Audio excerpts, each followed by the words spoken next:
this is what my life consists of now.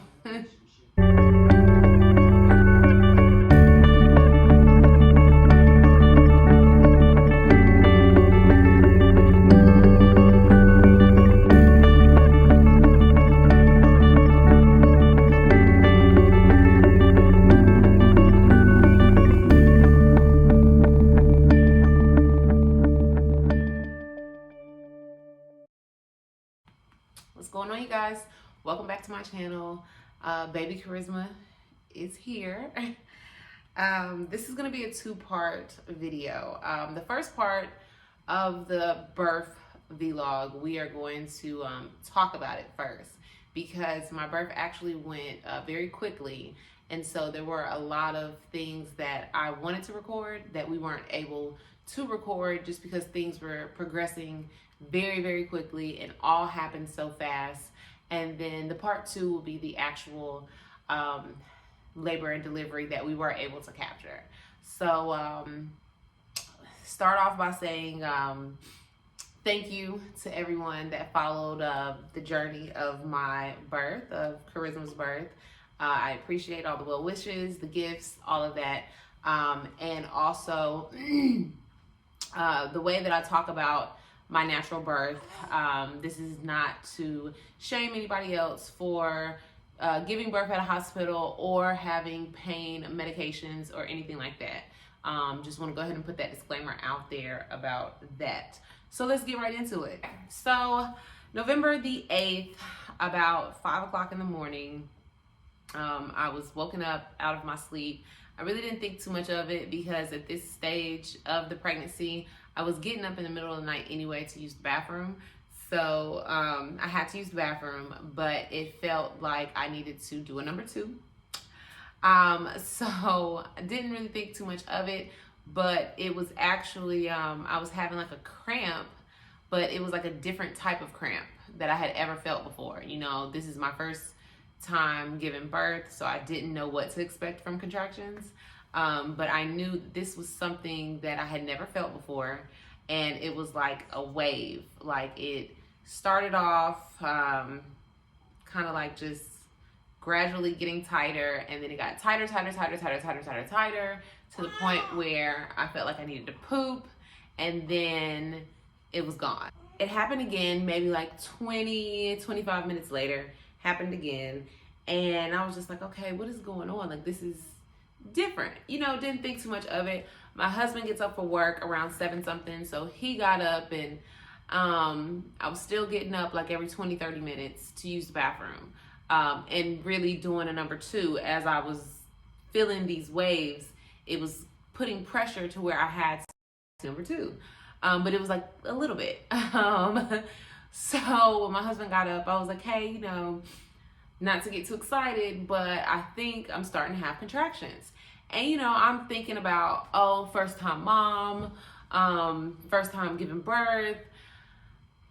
My labor is going to take days. You know, I'm going to start having contractions days before I actually like start labor. Just from all the different stories that I hear, first time births are normally like the longest, and people have contractions for at least like 2 days. You know, just listening to that type of stuff. Everybody's birth is different. Everybody's birth is different. I don't know how many times throughout this pregnancy, which I was grateful, different people gave me different suggestions, their opinions, but everybody's pregnancy is different. How my pregnancy went, how my labor and delivery went is not going to be the same for the next person. And I think people need to take that into consideration when they're giving advice about a pregnant woman. So my husband was getting ready to go to work, and he asked me, he was like, do you want me to stay home? I was like, oh no, I'll be fine. Go ahead and go to work. Not taking the situation as seriously as I should have.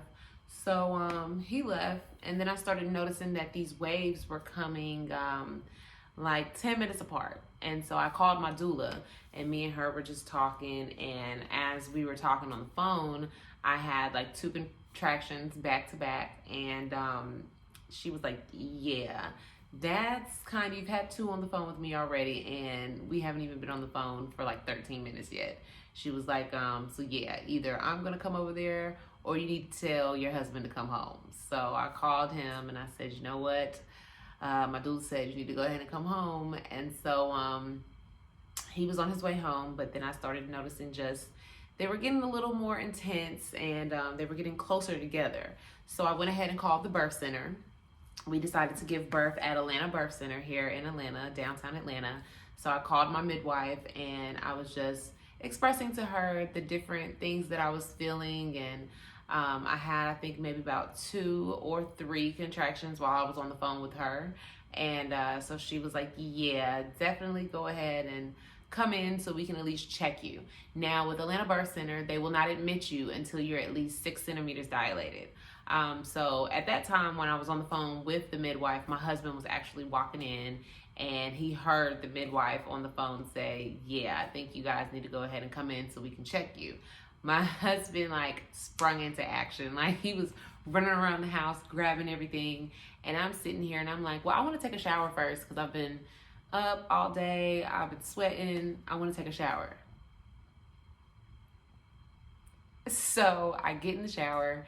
Now all of the stuff I keep hearing about, showers normally not stall labor, but they kind of calm it down a little bit. Yeah, didn't happen for me. That shower actually progressed it more. I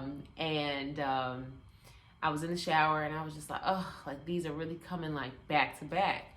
So I got out the shower. It took me forever to get dressed because these things started coming back to back. I think my husband was timing them. I think they were like 3 minutes apart, anywhere from 3 to 5 minutes apart. So we were trying our best to get in the car. I was trying my best to get in the car. My husband was ready. I was trying my best to get in the car, grab everything, not forget anything.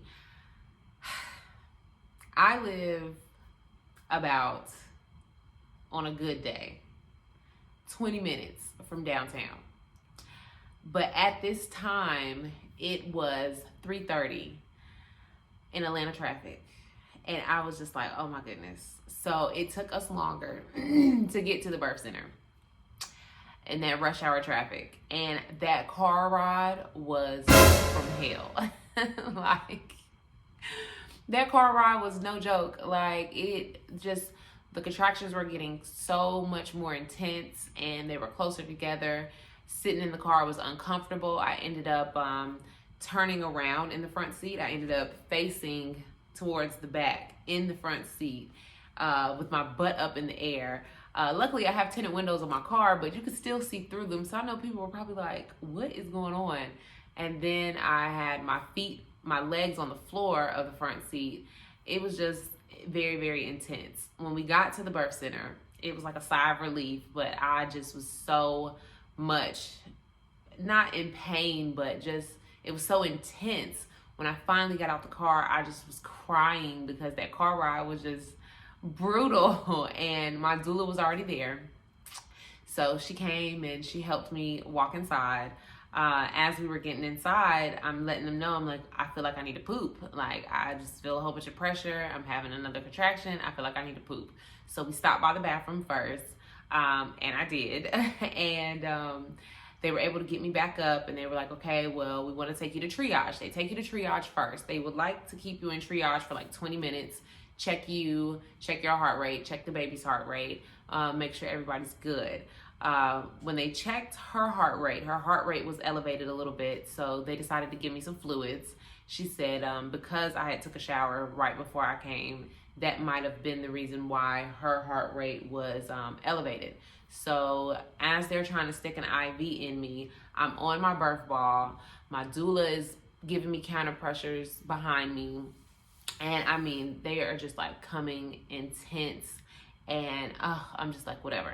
So my midwife, at the birth center, you fluctuate through midwives, but there was one midwife that I really gravitated towards. I saw her more than all the other midwives. Her name is Olivia, and she was amazing, and I'm so happy that she was actually there that day. So she was my midwife, and she was like, okay, we're gonna check you, and if we admit you, great.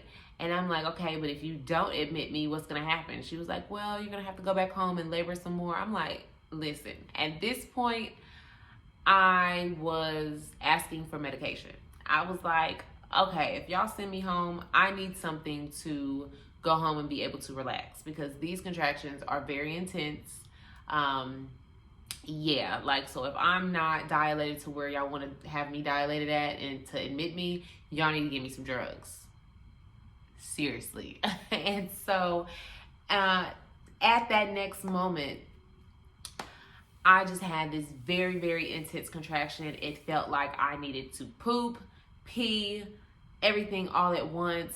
It just was like very, very intense. And my husband had me dying laughing because I screamed out. I was like, ooh, I'm peeing. I need to, and my doula's sitting here putting pressure on me, but I'm like pushing back on her. And then I just stood up, and it was just all of this water, and I felt a pop, and my water broke. My water broke. It was bloody show everywhere on the floor. My midwife, after, she was like, can I pull your pants down? I'm like, sure. And as she did, it just was everywhere on the floor. And she was just like, oh yeah, it's time to go. She was like, let's go ahead and try to get you, let's check you, and then we're gonna go ahead and try to get you into the room.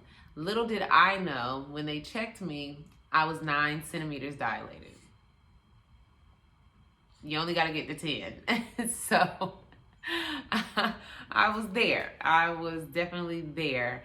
And I wasn't able to get the room that I wanted originally. The birth center does have different themed rooms, but I feel like the room that I ended up getting was very suitable for the situation. I wanted the water room because my daughter is a water sign, and I did like the water room, just the aesthetics of the room, but someone was already in that room giving birth, and so we ended up getting the fire room. And I say it's very suitable because everything happened so quickly and just intense like fire. So it was amazing.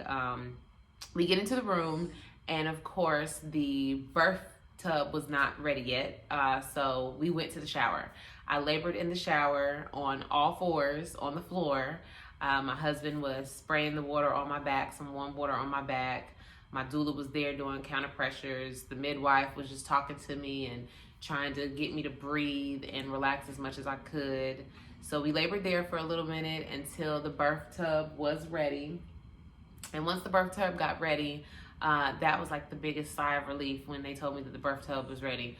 Honey, getting in that tub was just like, ooh, thanks. It was just a very relaxing relief. I think I was in the birth tub for all of 8 minutes before she was born, 9 minutes before she was born. And then they got me out the birth tub, got me onto the bed. I delivered my placenta. The midwife and my doula was like so amazed about my placenta. My placenta was, I'll insert the word here.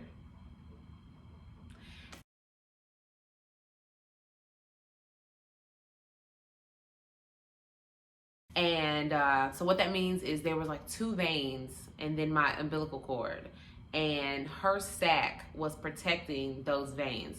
If her sac wasn't right there protecting those veins could have popped off, and I could have bled internally, and she could have died. So when I heard that, me and my husband both were like, oh my goodness. So not only is she my rainbow baby, but she is also my miracle angel baby as well.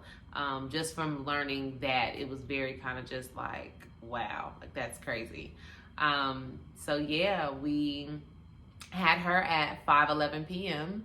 Mind you, I was in 3 o'clock rush hour traffic, 3:30 rush hour traffic. We had her at 5:11. So you see how quickly that went. And we recovered at the birth center for about a few hours, 6 hours. And we were getting discharged from the birth center at 11:59 p.m. that same day. And then we came home that night. I was healthy and I was doing good. I didn't have any hemorrhaging, no crazy bleeding. My daughter was doing fine. She was great. So at the birth center, as long as you're doing fine, your baby's doing fine, they release you and you can go home. So we were great and we ended up coming home. And yeah, I did it naturally, 100% naturally, even though I was about to tap out. But I don't regret it at all. It was the most beautiful experience that I can imagine. I'm so grateful that I was able to make a birth plan, stick to it, get it done. I'm so thankful for the birth center and giving birth at the birth center. So yeah, that is just the background of the story. And so part 2, you will see all the video footage that we were able to capture. If you have any questions about the birth center, if you have any questions about how I did it naturally, how I was dilated so quickly, there are a lot of things that I did to prep up to, giving birth to her. I was 39 weeks in one day. I literally had like a doctor's appointment the day before I went into labor, and we were talking about if I was to get to 40 weeks. But I did a lot of things, dates, raspberry, red leaf raspberry tea. I did the primrose oil vaginally and orally. I did pineapples. I did the pink stork labor prep tea. So there's a lot of things that I did do that I feel like may have helped aid into how everything progressed so quickly. So if you have any questions, definitely leave them below and I will answer them as I see them. Like, subscribe, and look out for part 2, the video footage of the actual labor and delivery.